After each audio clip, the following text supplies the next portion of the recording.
I hear sirens. That's all I ever hear is sirens. I've been noticing, I've been wearing this shirt a lot. I did a lot of videos, but I have two of the same shirt. Yeah.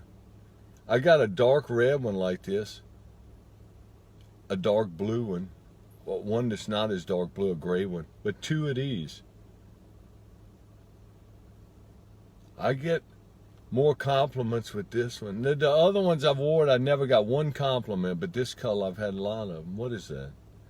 I like the red one, I do, but why I don't wear it a lot? Because I turn red if I put it on. What's that shit about? I turn the color of the shirt. Yesterday I said I look like a lizard. I'm turning into a lizard. I start to change the colors of what I got on. There you go. You bald chameleon lizard with Spock ears. It's true. I'll turn red if I can put the red one on like this.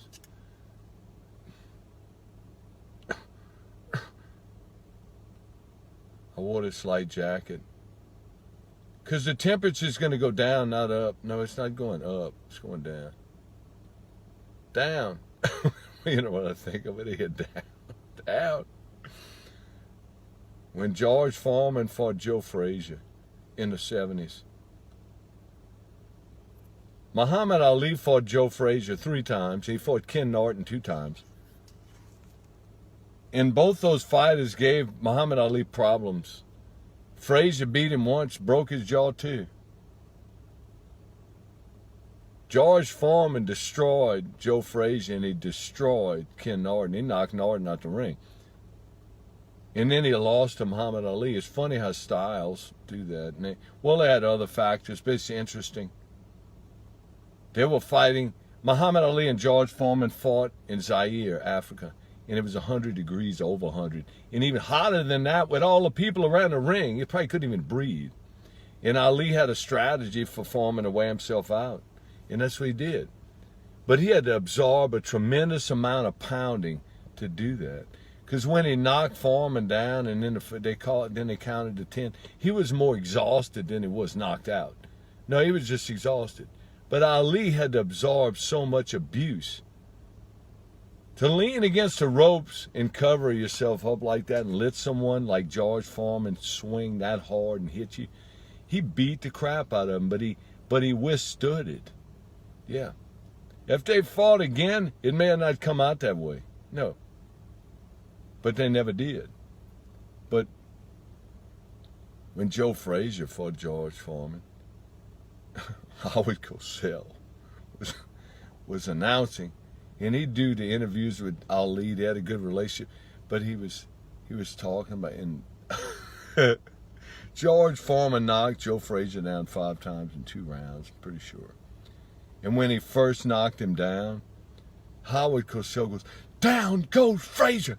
Down goes Frazier! Down goes Frazier!"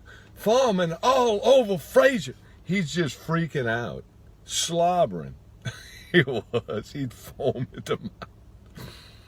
He'd talk about the fighter like his life's over, like it's ended, like it's all going to perish, like whoever's getting beat or whatever.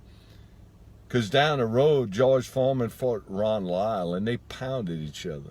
They just stood there and just beat each other didn't even cover up, basically. And Ron Lyle was kind of dominating the fight early, and he knocked Foreman down. And Cosell's saying, "It's not looking good for George. Lyle dominating. Foreman seeing his career slipping away," saying all this stuff, and then Foreman goes down. And he keeps on. Then he's talking to the other announcer that's doing the fight with him. And then all of a sudden, George knocks Ron Lyle down. And then Cosell sees it. "George fought back! George fought back!" And then he's foaming again. Foaming at the mouth. Oh, he was funny. He would interview Ali. They had a good relationship. They'd cut up, and mess around. And Ali would always try to grab his hairpiece. It was cool back then. Howard Cosell was a cool person. He had his own unique style, and he was a smart man. And it's sad that Muhammad Ali had Parkinson's, because he could have done a lot of commentary stuff when he got older with boxing. A lot more stuff had he had not had Parkinson's. That's sad, but that's just the way it is. Hey. Hey. You know what's something nobody ever talks about? Like I said, I like to talk about stuff that nobody else brings up. This worthy of mentioning. Muhammad Ali had Parkinson's disease, and everybody says it's all because of all the headshots he took, and he got beat in the head and this and that. Really? 99.something% of all the people that got Parkinson's never boxed, ever. None of them box. No. Just going straight to that because it's boxing, you can't even prove it. No, you can't prove it. Because all the people that got Parkinson's, pretty much, over 99% don't box. I don't even know the stats, and I know that. I don't even need to see them. That's never talked about. Straight to the boxing is the excuse.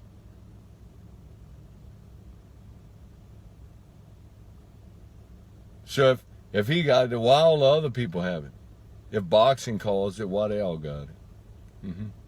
It's tied to the brain and nervous system is what it is. That's exactly what it is. But that's never talked about. Isn't that interesting? I think it is. Have a good one.